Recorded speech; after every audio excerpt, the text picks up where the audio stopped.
Hi, my name is Ruby Munoz. I'm going to be presenting the life cycles of platypuses and fruit trees. So I chose the platypus because I think it's a very strange animal, so I was excited to see it on the list of choices. So I'm going to start off with some facts. The platypus is a carnivorous mammal. It weighs about 3 pounds and is 15 inches long. So I don't imagine it to be that much bigger than my dog, which is a Chihuahua. Sorry. Their home is in Australia, where they roam the fresh water, and platypuses do not have nipples or teeth. So we're going to start their life cycle off with the mating and the birth of the platypus. So according to Encyclopedia Britannica, platypuses start mating until they're about 2 years old. And their mating time usually depends on what habitat they're living. So either the northern parts or the southern parts. And once mated, the female platypuses take over all of the aspects of taking care of the young. So they build a burrow underground, and they seal themselves in there until the eggs hatch. And the eggs hatch in about 10 days, and they come out with an egg tooth, which is similar to what like chickens and other bird type of animals have to be able to hatch out of their egg. So here we have a picture of a baby platypus. So as I mentioned earlier, platypuses do not have nipples. So when a baby platypus, or puggle as some people call it, hatches, it nurses on the mother's skin. So rather than secreting milk from nipples, the mammary glands are under the surface of the skin, so the milk comes out to the surface of the skin. So they don't sweat milk, it comes out to the surface. And about after 4 months, the baby platypuses leave the burrow. That's because when they're born, they're pretty vulnerable. They're blind and hairless, as you can see in the picture there. So the adult platypus, according to the Australian Museum, can live about up to 20 years. However, there is now a new danger to platypuses that is out of its control, and that is climate change. And climate change will increase the temperature of Australia to a level that will be uninhabitable for platypuses because they have such a thick and waterproof coat that regulates their temperature. They would either have to adapt, or which would take many years. So most likely we'll just start seeing a decline in platypuses if climate change isn't fixed. So the environmental components that I want to talk about that affect the platypus, the living components, of course, are animals and insects. That's what they feed off of.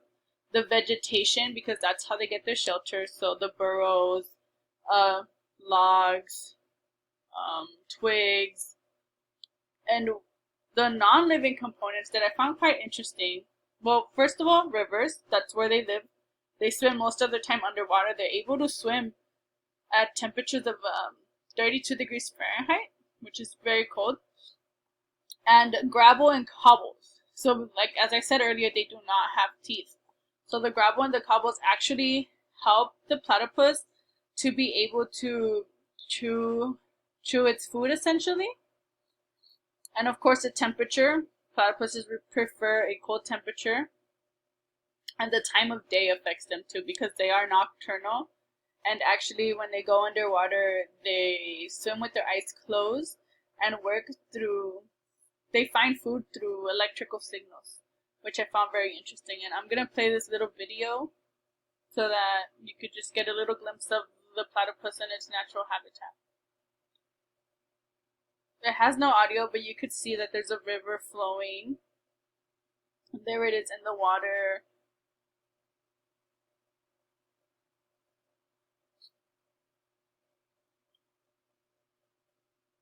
As you can see, it goes all the way underwater, which is pretty amazing. It's a strange little animal, but it's really cool. So the second life cycle I wanted to focus on was fruit trees. As you can see from the picture, I chose the apple tree. I think apple trees are very beautiful, and I was surprised to find out that they could grow in the desert, because I know somebody that has 2 apple trees on their property. So the beginning of a fruit tree, as with most plants, starts with the seed.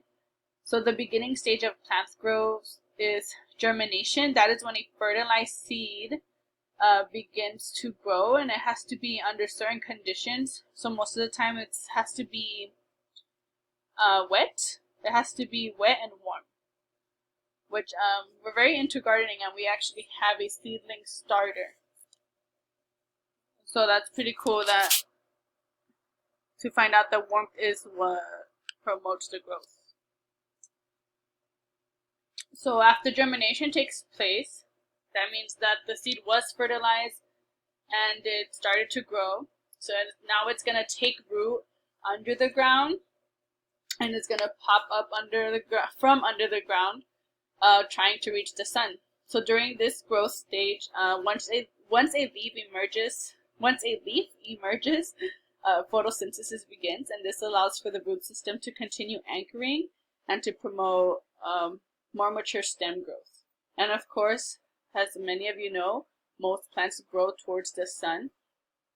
And in the case of apple trees, a flower develops from a bud to eventually forming an apple. I'm going to click the short video for you really fast.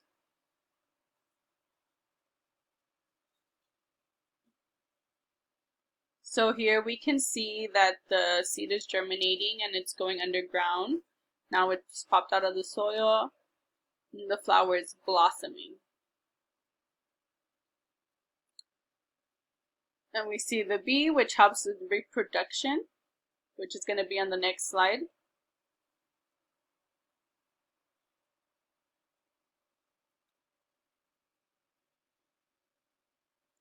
And then we get to see how the flower starts turning into the actual apple, which is pretty amazing.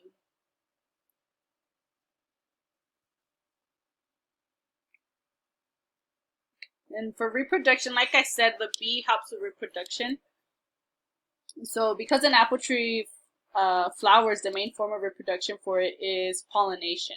There is other plants that reproduce through spores, but we're not going to talk about that right now. We're going to talk about apple trees. So the apple trees depend highly on honeybees to reproduce. The pollination that bees provide ensures that the seeds are fertilized and ready to grow once found inside the mature fruit. And this process is also assisted by birds and other animals. And what I mean by that is that a bird might knock down an apple and the seed will fall into the ground, and then the seed will start germinating and grow from there. Like we saw in the previous video, the seed was basically on top of the dirt. But when doing home gardening, you always want to have it underground to make sure that it grows. So now for the environmental components that affect the fruit tree, for living components, I chose pollinating insects, birds, humans, of course. You know, we have a lot to say over plants. Like I said, we garden, and sometimes we start our seedlings indoors, and we have control of the light, which we have control of the non-living components such as water, temperature, weather, light, humidity, nutritional supplements. A lack of water will dry your plant, it will die. If it's too hot for the type of plant you want to grow, it will not grow. Let's say, for example, you're growing outside and the weather is calling for a storm, and you planted something, or you just planted a tree and it just started sprouting. If there's a storm, the storm will knock your tree down and it'll take the roots out and the tree might die. For the lighting, of course, if you're trying to grow an apple tree, they said it's recommended to be in a sunny area. Therefore, if there's not enough light, the tree probably will not give you a good yield of apples. And humidity. Humidity is so important when you are starting seedlings at home. If you don't have enough moisture in your germination process, the seeds will not open up, and then you would have therefore wasted the seeds. You could always germinate straight underground, but if you're doing it on like a plate with water, you will have a hard time having them sprout. And then for nutritional supplements, I know there is some living ones possibly, but most of them are non-living. For example, like sugar, as you probably know, photosynthesis is the process of converting light into like energy source, which would be sugar. So they sell pure sugar that you could give to your plants in order to help them grow. I just find it very interesting, and I chose these two topics, fruit trees and platypuses, because I find the process really entertaining. So I hope you liked my presentation. If you have any questions, please let me know. Thank you.